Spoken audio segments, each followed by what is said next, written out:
Alright, Joe here, welcome back to We Need to Talk. Of course, this is the show that looks at football on the internet over the past 7 days. It's 7 days that's seen Antoine Griezmann refinding that touch.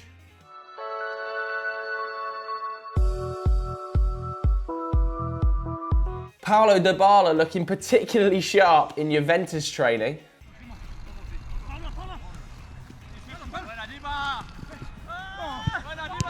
And FC Midtjylland turn their stadium into a drive-through for fans. They set up giant screens in the car park outside the ground with over 2,000 spaces available. Anyway, this week we need to talk about Manchester United's record transfers. Alright, it's just 1 week now until football returns, thank the Lord. So I'll be honest with you, footballing news right now is pretty thin. I couldn't find a good headline anywhere. I was looking at Diego Costa being arrested, but by now, footballers and tax just go hand in hand. There's no real story there, is there? And that's when I came across an article looking at Manchester United's record transfers and whether or not they were hit or miss. And given that our rankings video on Lionel Messi did pretty well, it was pretty well received, I thought, why not? We've got 1 week until the football starts again. Go and rank Manchester United's record transfers. So that's exactly what I'm going to do. I've got the 15 most expensive arrivals according to Transfermarkt in front of me. So they might not be perfect. The prices are approximate, but it should be all right. Henrikh Mkhitaryan, £34.2 million. He's definitely struggled with injuries. That's the first thing that pops into my head is Henrikh Mkhitaryan and injuries go hand in hand. He's had that terrible knee problem that's made him miss, I think, 150 odd days. He's had the bad ankle injury as well. But when he's fit, he's quite good. He's very, very athletic. He reads the game pretty well, but he is rash. Karate kicks galore. I'm seeing heads on the floor. But recently, since coming back from that injury this season, he's actually looked a little bit more composed on the ball, which is good to see. I'd say he's sort of a solid 4 or 3. Do you know what? I'll put him in category 3 because he's still got a few years ahead of him, and I do think he'll turn out to be a good centre-half for Man United. Okay, number 14 was Dimitar Berbatov. Same fee as Henrikh Mkhitaryan, £34.2 million.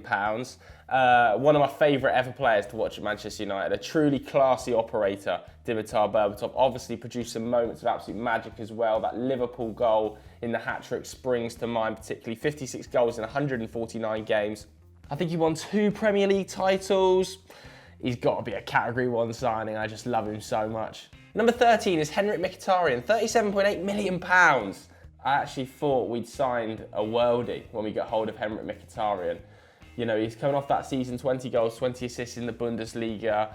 I'd seen him ripping up trees for Borussia Dortmund, so I was excited, and he started really well, didn't he? I think he scored 10 or 11 goals in his first season at Old Trafford, so not too bad, but by the end, his confidence was shot to pieces, wasn't it, poor bloke? And ended up being one of the worst pieces of transfer business out as well that Manchester United's ever done, so never worked for him at the club. It's got to be category 5, Henrikh. Okay, Juan Sebastian Veron, £38.3 million. Now, I don't really remember Juan Sebastian Veron, to be totally honest. I think I was only 7 when he signed. He joined in 2001. And my football knowledge back then, as a 7-year-old, wasn't fantastic. But from what I've seen of him, looking backwards, you know, a very talented player. Just struggled to fit into that Manchester United system. And it was a stacked midfield, wasn't it? You know, Keano, Scholes, Becks, Giggs. So it was always going to be difficult, and I think Ferguson just struggled to find a role for him. He left and was a very good footballer. He was a very good footballer before that, but never hit the heights he was expected to at Manchester United, so category 4. Nemanja Matic, £40.2 million. Difficult one, this one, because when Matic first arrived, first 6 months, he was unplayable. He was absolutely brilliant. And then he just fell off a cliff and don't know what happened to him. Last 6 months though, he's looked pretty good. Manchester United are definitely a better team when Matic is playing in that midfield role, especially with Paul Pogba out injured.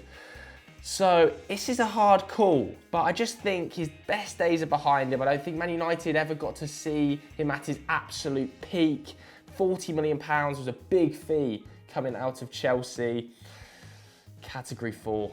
Juan Mata, same fee as Nemanja Matic, £40.2 million. I don't think we got to see the best Juan Mata either. A bit like Nemanja Matic, that was definitely at Chelsea, but I was buzzing when we signed him. Let's have it right. When he arrived in the helicopter, our only signing, under David Moyes in that January period. And he's done pretty well at Manchester United. A great footballer to watch, a brilliant goal against Liverpool. I think his best years happened before Manchester United. Probably done more than Matic, so category 3. For £1 million more, Man United got Rio Ferdinand in next. Probably the best defender I've ever seen play for Manchester United. One of the best defenders in Premier League history and the club's history. 12 years at Old Trafford. I think he won 6 league titles. Of course, won a Champions League. Should have won a treble that year as well. And to be honest with you, if there was a category higher than category 1, I would put him in that. I think he's obviously better than Dimitar Berbatov at Manchester United. He should be in like a category above category 1, but there isn't one. So I'll have to put him in category 1 as well. Obviously the best name on this list. Moving up the prices now, aren't we? £49.5 million for Aaron Wan-Bissaka. I actually think that's a good fee. Now you look back on it, I think that's a very good fee. He's had a great first season at Manchester United, one of the best one-on-one defenders I've seen in a red shirt, to be totally honest, and he's still so young. Sure, he definitely needs to improve on his attacking output. I think his crossing needs some work, and I think his passing in the final third needs some work. But in the last 2 months, we'd started to see signs of change, and I think that's something he can definitely develop. He's still only 21 years of age. Remember, on the podcast, I got him totally wrong. Can I put him in category 2, though, given that he's only been here 6 months? Probably not.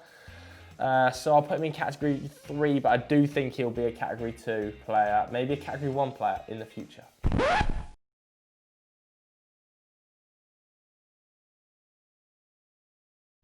Fred's up next, £53.1 million. Absolutely woeful start to his time at Manchester United, especially for that fee, because that is a lot of money to be spending on a central midfielder that for the first 12 months sat on the bench, really. However, last 8 months, he has been one of Man United's best players. He's been brilliant this season. I was totally wrong. I hold my hands up. I wrote him off, and I probably shouldn't have done. He's proved me wrong. He's proved most Manchester United fans wrong. So I'll put him in category 4 or 3. He's another player teetering between 4 and 3. Help me decide. Where would you put Fred? Category 4 or category 3? I'll put him in category 3 for now, just because he's mugged me off so badly. But it's one of those two. Where would you put him? Vote in the poll.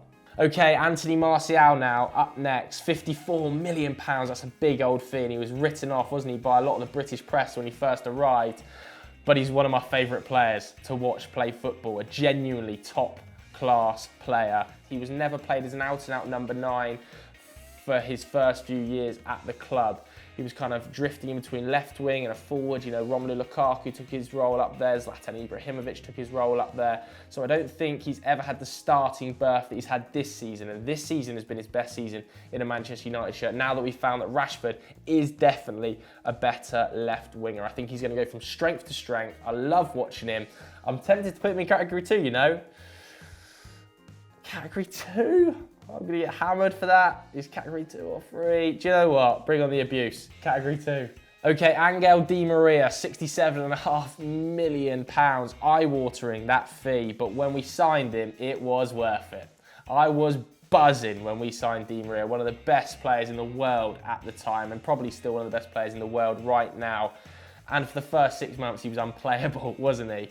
Assists for fun, but then it all went wrong. I think Van Gaal struggled to find a role for him. He was playing him as a sort of false 9, and his house got robbed, and he didn't really, I'll be honest with you, in my opinion, didn't have the attitude needed to grind out some difficult circumstances at Manchester United. Went on to achieve great things at PSG, and I think he's one of the world's best players right now, but it didn't work at Manchester United and cost nearly £70 million. So sadly, it's going to have to be category 5. Romelu Lukaku up next, £76.2 million. Now, Lukaku did not do badly at Manchester United. A fantastic goal scorer, 42 goals in 96 games. However, he just didn't fit the system that Solskjaer's trying to build. And sadly enough, he had to be moved on. I think he said himself that Ollie wanted him to stay and play a slightly different role, and Romelu didn't want to play that role and wanted to leave, and we found a good home and a good suitor for him at Inter Milan. I wish him all of the best at Inter Milan because he is a lovely, lovely guy and a great, great goal scorer. I probably hammered him a little bit too harshly at times at Manchester United. I hold my hands up. I think I was wrong about him a few times, it has to be said. However, the goal scoring output was incredible. Category 2, Again, probably going to get hammered for that, but if Anthony Martial's in category 2, I've probably got to put Big Ron there. Category 2 or 3. Oh, he's teetering in between the two. I'm going to put him I'm going to put him on the line. Can I do that? Probably not. Okay, Harry Maguire is up next. £78.3 million, obviously a massive overpayment, but everybody knows the circumstances. Buying off a direct rival now in Leicester, English homegrown talent, a leader, and they didn't need to sell. Man United needed a centre-back, so it was always going to be an inflated fee, probably £30 million too much, £20 million too much, but he has been phenomenal, in my opinion, this season for Manchester United. One of my favourite centre-backs to watch in the entire league. His ball distribution is so underrated because he makes a couple of high-profile errors and gets memed. And the slab head thing doesn't help, but he's a phenomenal defender. I think Manchester United have the best or the second best clean sheet record in the whole of Europe's top 5 leagues this season. Where did I put Wan-Bissaka? Category 3. I'll put him in the same one, category 3. Number 1, Paul Pogba. Oh, £95 million is so much money, but he is the best player in this Manchester United team. He's the most talented player. When he's fit, he is phenomenal. If Real Madrid want him and he wants to leave, I would not begrudge him the move whatsoever, but I pray he stays, takes heat from everybody for stupid reasons. Absolute morons abusing him for no reason. I'll put him in category 2, I don't even care. I think he's one of the best midfielders in the world, and I think he gets into any team in the world as well. All right, so that was my rankings of Manchester United's record signings. I'm pretty sure I'm going to take some heat for Anthony Martial and Romelu Lukaku, that's for sure, because I've abused both of them in the past. But I don't care about the heaters. It is what it is. Bring it on. Let me know how wrong I was in the comments below, because you know more comments equals more views. So that's it for today's episode of We Need to Talk. As I said, football is back next week. Yes, but the Bundesliga is already back, isn't it? And they'll be talking about that over on Continental Club, I'm sure, with Doogie, Critchley and the boys. So go and check that out. Euro Football Daily. Thanks very much for watching. See you later.